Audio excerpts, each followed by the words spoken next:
এবার ক্ষোভের মুখে মেদিনীপুরের তৃণমূল প্রার্থী জুন মালিয়া। দাঁতনে প্রচারে গিয়েই ক্ষোভের মুখে পড়তে হলো তাকে।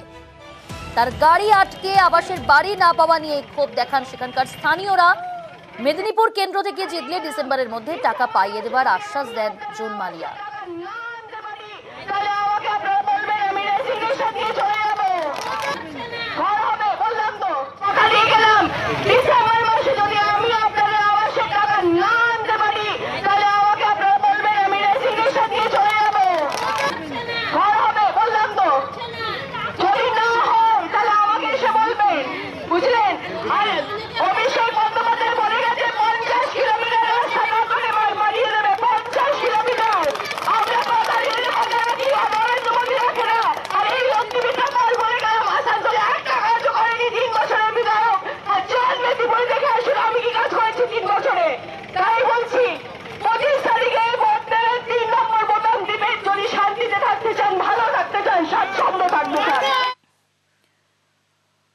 বনগাঁর বিজেপি প্রার্থী শান্তনু ঠাকুর তার শেষ দিনের প্রচারে অশান্তি। কল্যাণীতে প্রচার চলাকালীন উত্তেজনা। তৃণমূল বিজেপি বচসা থেকে এই সংঘর্ষ।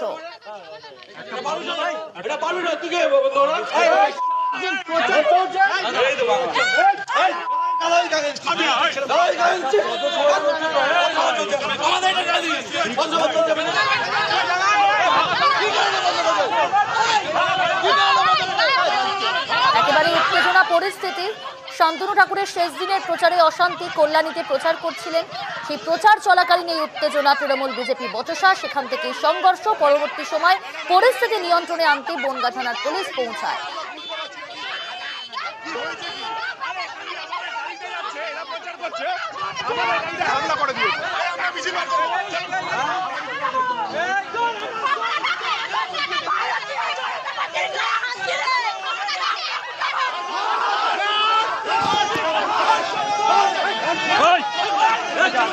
এদিকে শান্তনু ঠাকুরের বক্তব্য, তৃণমূলের হারমাত্রায় এই ঘটনা ঘটিয়েছে।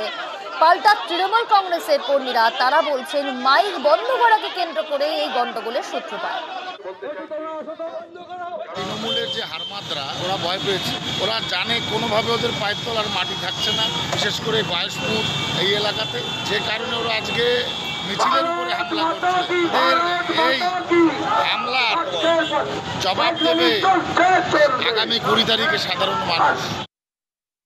ওরা এসে মাইকটা চালাচ্ছে, বিজেপি। এবার আমি বলছি মাইকটা বন্ধ করো, আমাদের প্রোগ্রামটা হচ্ছে, মাইকটা বন্ধ করো। ও মাইক বন্ধ করে না, ও আমাকে খিস্তি কামারি করা শুরু করে দিয়েছে। বলছে তোর কোন বাপ আছে নিয়ে আমার গায়ে হাত দেওয়া শুরু হয়েছে।